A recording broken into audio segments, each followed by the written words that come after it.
En fait, le titre est un peu modifié, c'est au sujet du repositionnement des médicaments.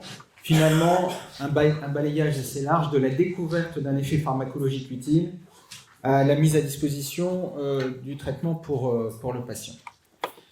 Alors, vous savez, au-delà de ce qui a pu être fait pendant la crise sanitaire, que repositionner un traitement déjà sur le marché sur une nouvelle indication représente souvent un enjeu dans de nombreuses situations. Alors, c'est le cas, bien sûr, des maladies rares. Je ne vais pas vous refaire le couplet. Plus de 8000 maladies rares, la plupart d'origine génétique. Seuls 5% de ces pathologies sont couvertes ou bénéficient d'un traitement approprié. Donc voilà, ça veut dire la largeur du champ qu'il reste à couvrir. Il y a aussi des maladies fréquentes, mais qui restent négligées ou dont les besoins sont peu ou pas couverts. Et puis, évidemment, dans des situations un peu extrêmes, qu'on peut espérer les plus rares possibles, l'émergence de nouvelles pathologies, voire l'émergence de pathologies dans un contexte d'urgence et de crise sanitaire majeure. Évidemment que dans ces situations-là, le plus rapide potentiel à imaginer, c'est le repositionnement, mais ce n'est pas si simple. Alors, bien sûr, de nombreuses approches restent possibles, mais largement perfectibles. Un point particulier, c'est qu'il y a une implication toute particulière des structures académiques sur ces travaux de repositionnement, ou alors de petites structures privées, de petites biotech ou de petits laboratoires. Et tout ça pour un long parcours, finalement pas toujours couronné de succès, notamment pour les patients et pour les porteurs de ces projets. Alors comment on découvre un nouvel effet pharmacologique? Eh bien, ça peut être le hasard, mais un hasard dirigé par la qualité de l'observation médicale, notamment à partir de données d'études observationnelles dans des populations bien phénotypées. C'est parfois l'exploitation d'un effet indésirable aperçu lors de la pharmacovigilance, mais qui peut être utile à d'autres situations pathologiques. Ça peut être la détection d'un effet à partir de l'analyse de bases de données de santé. Et puis, on peut rester plus conventionnel, y compris dans le repositionnement, avec des approches systématiques, que ce soit par criblage moléculaire, parfois personnalisé, je vais vous donner un exemple dans un instant, et toutes les approches de pharmacologie préclinique qui permettent, eh bien, à partir de différentes hypothèses physiopathologiques, d'essayer de trouver la cible adéquate. Alors, quelques exemples, malheureusement, on n'a pas le temps, Mathieu a dit qu'il fallait tenir le temps, donc on n'a pas le temps de développer tous les exemples. Je vous invite à lire l'article dans Thérapie qui revient sur ces quelques histoires. Donc, on a le céliprolol, par exemple, dans la maladie d'Ehlers-Danlos, c'est une grande réussite française, notamment d'une équipe parisienne de l'HEGP, qui aboutit à la prescription de Selectol, céliprolol, chez ces patients, qui a failli même aller jusqu'à l'AMM auprès de la FDA aux États-Unis, mais pour des raisons notamment d'évaluation jugée comme inappropriée par la FDA, ce médicament n'a pas été mis sur le marché dans cette indication-là aux États-Unis, alors qu'il peut être prescrit dans les conditions particulières françaises, on y reviendra. Alors il y a la sérendipité, entre guillemets, de l'histoire de ce qui est devenu l'hémangiol, un médicament propranolol repositionné sur une indication très particulière chez l'enfant. L'histoire est très jolie, je vous invite à en lire le résumé dans l'article. Il y a une histoire très récente qui est l'alpélisib dans le syndrome de Cloves. Là aussi, c'est une jolie histoire, mais qui illustre un point sur lequel je reviendrai dans quelques minutes, la difficulté parfois de faire du repositionnement alors que le médicament d'intérêt est encore en cours de développement par l'industriel. Et ça, c'est une question souvent délicate. Et puis, je vous ai promis un exemple d'approche personnalisée. Il y a en France, et bon, en l'occurrence, c'est localisé à Lille, c'est un peu le hasard, c'est comme ça, une entreprise qui est en fait une petite biotech issue d'une équipe académique qui s'appelle Apteus et qui fait du screening moléculaire à partir d'une librairie de molécules assez large, qui sont des molécules tombées dans le domaine public de longue date, mais qui, dans des maladies métaboliques notamment, à partir de prélèvements issus des enfants ou des personnes atteintes de ces maladies métaboliques, font un screening personnalisé pour trouver la molécule qui modifie le statut métabolique cellulaire de ces patients. envisageant dans un deuxième temps le passage à la clinique, ce qui est déjà forcément beaucoup plus compliqué. Alors, le parcours avant les essais, justement, est souvent assez complexe. Alors, les petites modifications sur mon diaporama, peu importe. Complexe parce qu'il faut disposer de la molécule. Alors, celle-ci est parfois disponible sous forme de générique, ça semble facile. Là où ça devient très compliqué, c'est la molécule qui reste sous licence, voire même qui est encore en cours de développement par l'industriel. Et puis, il y a le cas des molécules non disponibles, totalement abandonnées, que plus personne ne fabrique, mais qui sont quand même présentes dans les librairies, les chimiothèques de certaines structures de recherche. Et puis la molécule, c'est une chose, mais pour aller ensuite sur le parcours vers les essais et au-delà des essais, il faut aussi l'ensemble des données associées à ces molécules, avec des dossiers pharmaceutiques qui sont parfois indisponibles ou caducs, notamment sur la pharmacologie, toxicologie préclinique, avec parfois des blocages de l'industriel si la molécule est en développement ou qu'elle reste sous licence, avec un problème de coût pour la mise à jour des documents. Alors, avant les essais, d'autres impératifs théoriques, même si parfois l'histoire récente montre qu'on a pu s'asseoir dessus, ou que paradoxalement, les impératifs précliniques ont été post-cliniques. Il y a quelques exemples, l'hydroxychloroquine par exemple. Eh bien, pour la préclinique, la nécessité reste la même, c'est-à-dire affiner la caractérisation des effets pharmacologiques et de la pharmacocinétique de la molécule d'intérêt pour la population d'intérêt.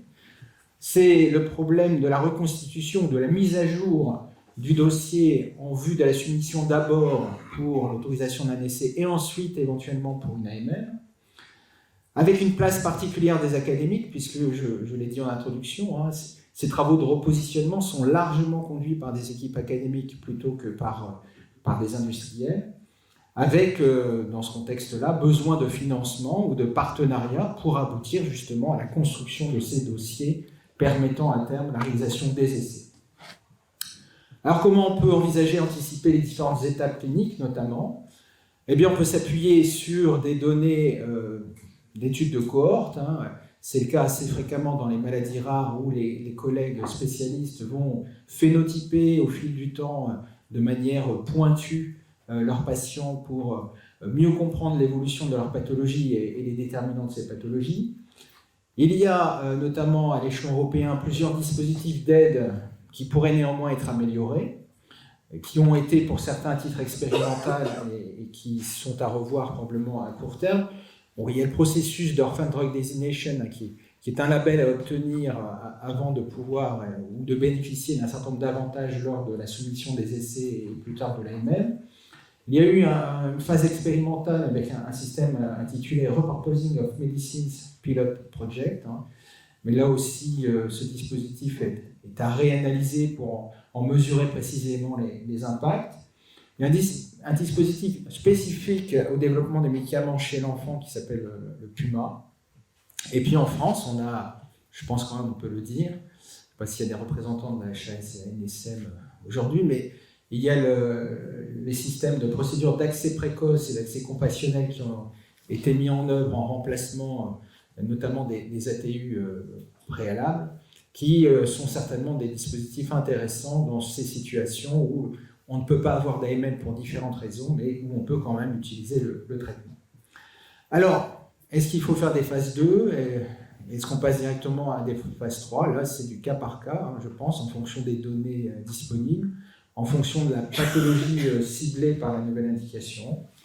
Et puis, je pointe la problématique des responsabilités, puisque tant que notamment un médicament reste sous licence d'un industriel, même si c'est un tiers académique qui fait l'essai, l'industriel conserve une partie de la responsabilité de ce que devient le médicament sur la population.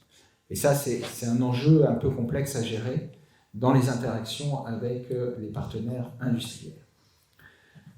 Alors, à partir du moment où on imagine, pour une molécule donnée dans une indication nouvelle, on a réussi à en déterminer l'intérêt et l'efficacité, on est encore loin de l'AMM et de la dispensation à terme dans les pharmacies ou à travers parfois les pharmacies hospitalières du médicament.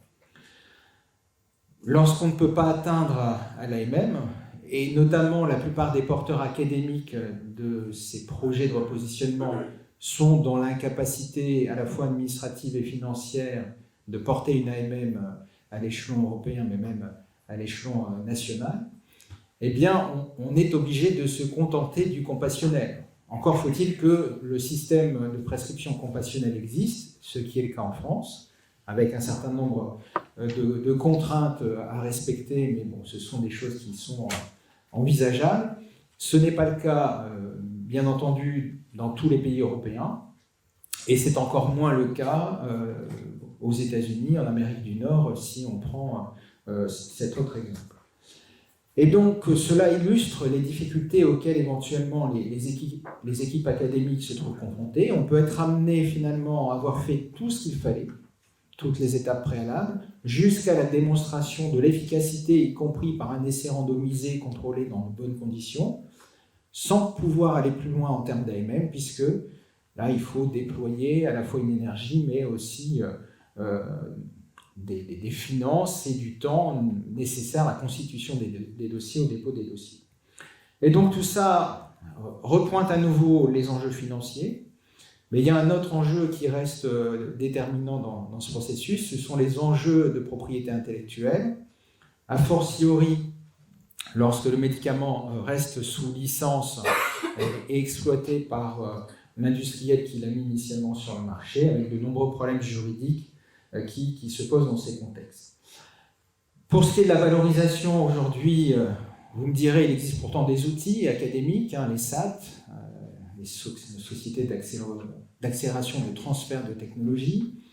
Il y a d'autres sociétés de transfert, il y a aussi des systèmes d'incubateurs qui existent dans nos régions, mais les interlocuteurs sont nombreux, sont variés, sont de niveaux de connaissances sur le médicament parfois insuffisants, et donc cela pose un certain nombre de difficultés. Tout cela représente aussi des coûts financiers non négligeables, avec un impact par ailleurs sur les entreprises à l'occasion de discussions sur les prix.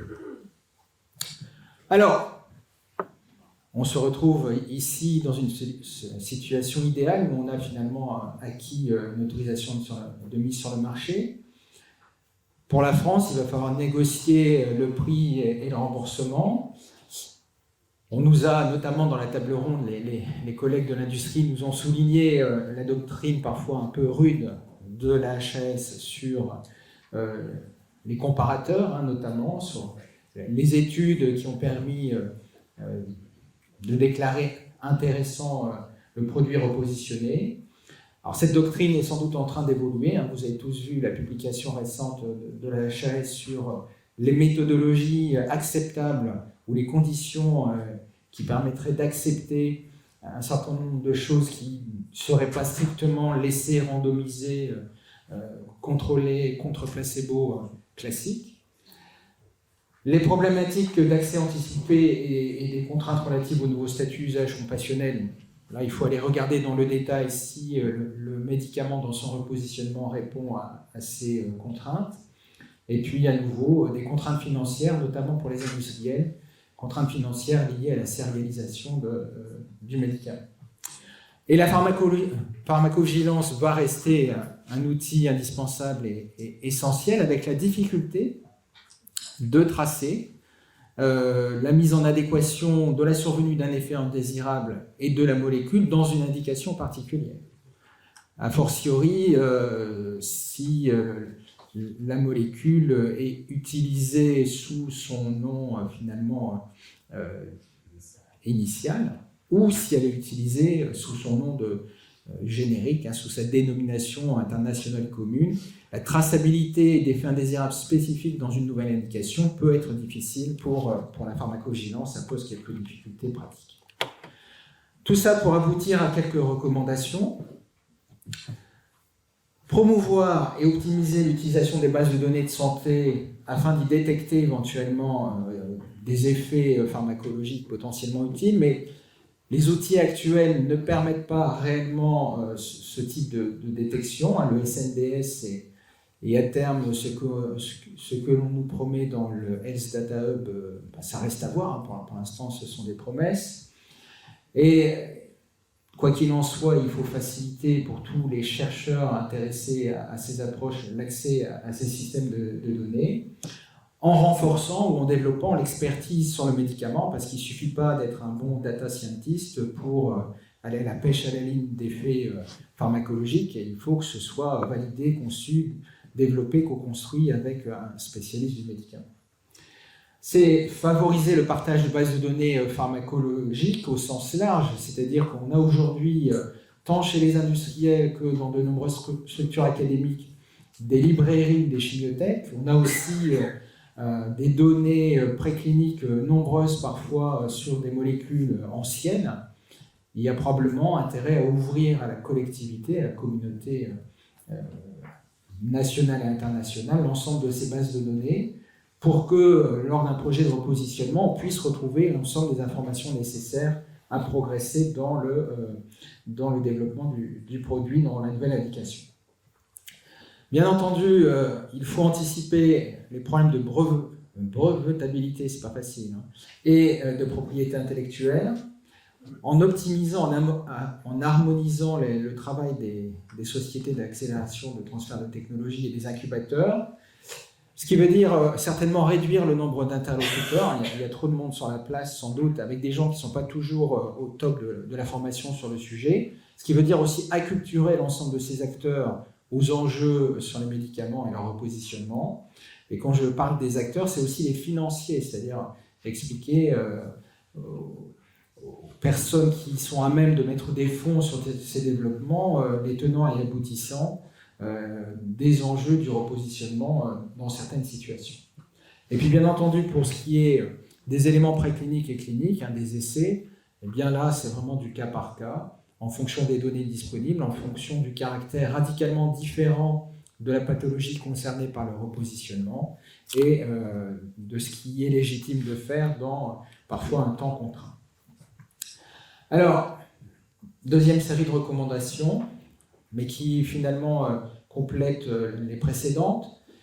Il y a dans ce domaine, comme dans beaucoup d'autres, la nécessité de favoriser, faciliter, alors j'ai mis contrainte entre parenthèses parce que la contrainte n'est pas toujours bien perçue, mais le partage des données, et la science ouverte qui est largement commentée ces dernières années, pourrait être un bon moyen d'accéder à un maximum d'informations dans ce domaine, notamment sur la problématique des dossiers pharmaceutiques associés aux vieilles molécules, qui pour certains sont sans doute dans les limbes des armoires des agences de régulation, ce qui est un peu dommage que ces éléments ne puissent pas servir aujourd'hui à d'autres structures pour envisager éventuellement de raccourcir un certain nombre de délais et d'optimiser finalement la recherche.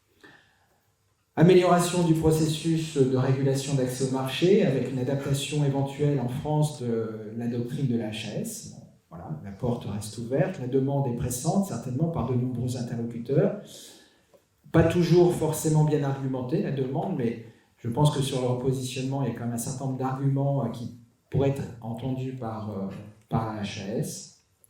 Et puis, pour le comité économique des produits de santé, certainement là aussi, un regard particulier sur un certain nombre de propositions de repositionnement en termes de pathologies actuellement non couvertes par un traitement médical, en fonction du nombre de sujets, de la gravité des pathologies. Il y a probablement une marge de discussion qui reste importante. Dernier point, et ça a été un élément assez fort des discussions dans la table ronde, finalement, on voit que le parcours est long et difficile, qu'il est souvent mené par des structures académiques ou des petites biotech, et que finalement, sans soutien à la fois dans la durée, et y compris sur le plan financier, cela s'avère complexe, pour ne pas dire quasiment impossible, et qu'il y a probablement besoin, et les différents acteurs concernés le confirmeront, besoin d'une structure d'accompagnement. Alors à quel niveau doit être cette structure nationale? Peut-être pas, hein, c'est quand même une structure qui devrait disposer de budgets très significatifs et de compétences pointues, à l'Europe probablement, Et je pense que si on interrogeait l'ensemble des structures académiques impliquées dans la recherche sur le médicament, on pourrait recueillir le même type d'informations et d'assentiments à ce sujet. Et cette structure qui pourrait disposer de moyens financiers confortables, eh bien, pourrait accompagner les porteurs de projets de repositionnement jusqu'à, le cas échéant, la demande d'AMM en bonne et due forme auprès de l'EMA. Alors, quelle structure ? Finalement, à l'issue directement de la table ronde, c'était une structure virtuelle. Et puis, je me suis souvenu, lors de la rédaction de l'article, qu'il y avait une structure qui s'appelait l'IMI initialement, Innovative Medicine Initiative, alors, qui n'avait pas du tout ce but-là, qui fonctionnait de manière très particulière et qui a été, surtout l'été dernier, étendue et renommée IHI, donc c'est Innovative Health Initiative, qui prend en compte cette fois-ci non pas simplement le champ du médicament, mais l'ensemble du champ des produits de santé. Dans les prérogatives actuelles, ça n'est pas du tout dans le tableau de bord de cette structure, mais est-ce que la Commission ne pourrait pas réfléchir, éventuellement étant les prérogatives de cette structure, à l'accompagnement des repositionnements ? Je pense que ça pourrait être tout à fait intéressant, avec le soutien de financement industriel et communautaire européen, avec un système de sélection peut-être des projets, à l'image des modalités de sélection des projets qui sont aujourd'hui financés préalablement par l'IMI et aujourd'hui par l'IHI. Voilà, je voulais remercier l'ensemble des participants, j'ai tenu le temps précisément. Merci à tous ceux qui ont contribué à ces réflexions, à ce travail, et puis je vous invite à les lire en détail la publication, selon votre préférence en français ou en anglais, dans le numéro de thérapie qui vous a été distribué à l'entrée. Merci.